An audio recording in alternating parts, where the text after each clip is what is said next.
everyone. Welcome to 10-Minute Trends hosted by Direct Agents. My name is Megan Conahan. I'm the EVP at Direct Agents. I'm Jackson Richards, Director of Strategy with Direct Agents. Awesome. So as always, before we get started, if you guys do have any questions to go through, just feel free to chat them to us and we will do our best to cover it if we have time. So today we're going to cover back to school shopping. Consumers are looking for little ways to indulge, and then Netflix tries a new way to hook customers. So for topic number one, back to school shopping and back to school period has looked so different this year, and brands are responding really, really differently too, with different kind of spend levels and different kind of acquisition strategies. So Jackson, what have we been seeing? Yeah, I also, want to start off by saying that just with all of the challenges that this uncertainty about going back to school brings to families and teachers and students, it sometimes feels a little bit silly to talk about it through the lens of marketing, but understand that that's that's the industry we work in, and that's kind of our unique angle on it. So I mean, quite simply, the uncertainty around whether schools are reopening, if they're going to remain open, when are they going to open, it has caused just major upheaval for a lot of different sorts of industries, retail, of course. And it just led to some big shifts in the way consumers are shopping and where they're spending their money and how these brands are marketing. So traditional back to school supplies are down 31% nationwide over the last 6 weeks or so. And this has a big impact across a wide range of different sorts of retailers, because back to school shopping isn't just pencils and notebooks, right? It's all of those school supplies, but it's also clothes. It's also the types of food that people buy. And instead of clothes this year, I mean, many parents are spending their back to school dollars on the necessary tech items that they're able to afford them that are required for remote learning. So computers, tablets, and in some cases, those are things that schools provide to students, and in many cases, it's not.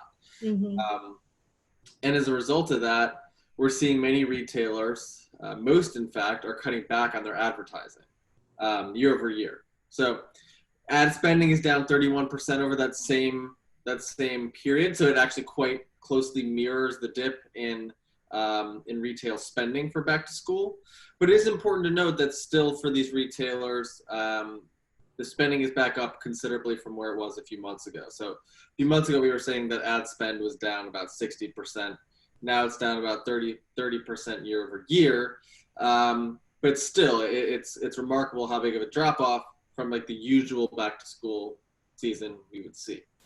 Of the top 10 advertisers for retail, only 4 have increased their ad spend year over year. And when I tell you who it is, one, you're not going to be so surprised, but it also, speaks a lot to just what is going on in the economy in general, right? So the advertisers that have increased spending are Walmart, Amazon, Gap, and IKEA. Gap, I'm a little bit surprised about, but IKEA, Amazon, and Walmart, it's just what we've seen since the start of the pandemic is that smaller businesses have been crushed, while the ones with the huge cash reserves and the huge infrastructure that are able to pivot quickly and were allowed to remain open. Amazon, of course, being digital, Walmart being seen as selling essential services, and also being a huge e-commerce business, they have just increased their market share and crippled a lot of smaller retail. So today, and as always, it's really good to be big. It's harder for smaller brands to compete. So yeah, I mean, just, that's just kind of the state of affairs there. One thing I think is interesting is the way that brands, these retailers have actually kind of pivoted their messaging for back to school. So here you see a Walmart ad. It's just simply just acknowledging the uncertainty that parents and teachers are experiencing. On the Target end, it's more kind of showing technology at the forefront of going back to school, which is a pivot from the way that back to school products have been kind of promoted in years past. So we'll see what happens. I think many schools are opening now, and hopefully they'll be able to remain open if safety is able to be had there. my hunch is that many schools are going to open and eventually have to close. So we'll see. I think that we're going to see a shift of those ad dollars and more spending continue in the tech side of back to school rather than the traditional side. Yeah, and a lot of I've been seeing a lot of like the outdoor learning, pushing that kind of outdoor learning message too, which has been kind of interesting because that's what a lot of schools have been doing to try to keep it safe. So yeah, it'll be interesting to see for sure. One point on that actually is many brands that normally wouldn't even be participating in the kind of like back to school space now are, because they make outdoor supplies, whether it's waterproof backpacks or blankets or things like that. And a lot of schools are trying to carry out their classes outdoors whenever possible. So that's just another kind of signpost that there's just a shift in the way we're doing things, and brands are finding ways to pivot to take advantage of these new behaviors. I loved outdoor classes when I was a kid, but that was many, many years ago. So for a second topic, we are seeing the rise of just people indulging in these little luxuries, just because a lot of people are still obviously really trapped close to home. So, Jackson, can you just talk a little bit about what trends we're seeing, and also what brands can do to kind of capitalize on this increased interest in those small indulgences? Well, I was going to say I'm guilty of this, but I don't feel guilty about it. It feels good right now to be making some small personal luxury purchases. You're popping champagne all over? What's that? You're just popping champagne every day?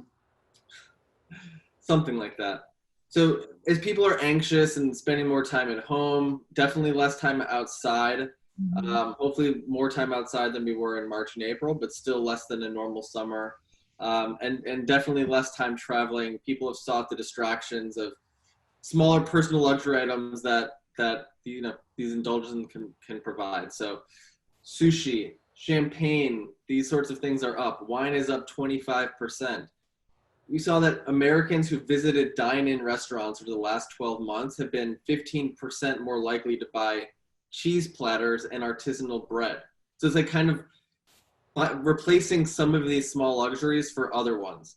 And it's not just these wine and cheese and champagne and those sorts of things. It's also kind of more DIY category purchases as well. So things like baking, nail polish, hair coloring. So just ways that people can somewhat pamper themselves at home, whether it's through alcohol or through beauty and cosmetics. We're all just seeking ways that we can, kind of keep ourselves sane. I think how long this continues depends entirely on how quickly people can get their jobs back if they're still out of work. But I expect this sort of spending on personal indulgences to last at least through the holidays. And one interesting stat that we have here is that 60% of adults who shop for gifts for the holidays also buy gifts for themselves.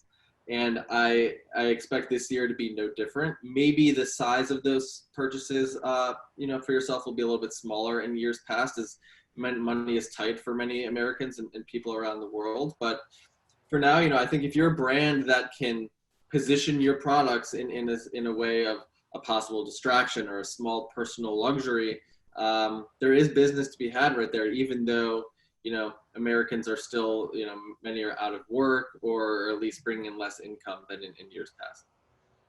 Awesome. So the next topic that we have is just the streaming wars. We've been talking about this for, pretty much since the inception of this webinar, but they're really heating up. And Netflix is taking kind of a new strategy to customer acquisition. So can you talk a little bit about what they're doing, and if you also think maybe other streaming services are going to follow suit?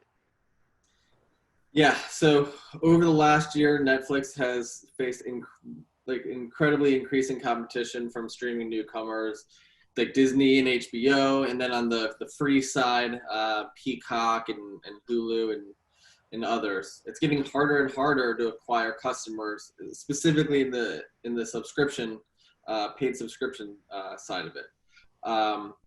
And for Netflix, it's even more hard because they are kind of the incumbent mainstay player that's been around for so long, and they have such a huge market share And all of their low-hanging fruit has been acquired, over the years. So in order to help accelerate customer acquisition, they've started giving away free content, their original content, not entire seasons, but enough to get people hooked and potentially, and the thought is, at that point you can convert them to paid customers, at least for maybe a few months.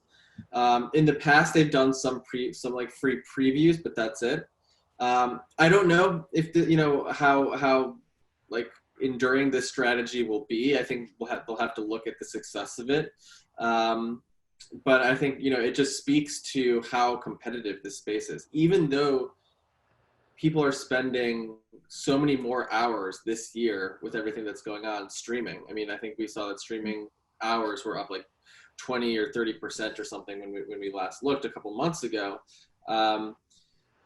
And I think that that will remain, but I think people are going to have fatigue in terms of how many different services they stay subscribed to. They might roll in and out depending on of different services, depending on what seasons or what of shows are coming out or what new titles are being released.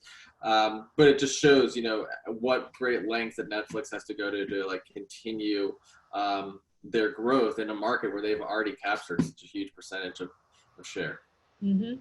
Absolutely. Okay, we're just about at time, so that's about it for us this week. If there are any questions, please feel free to email marketing@directagents.com, and we will see you all next Wednesday at 1:30.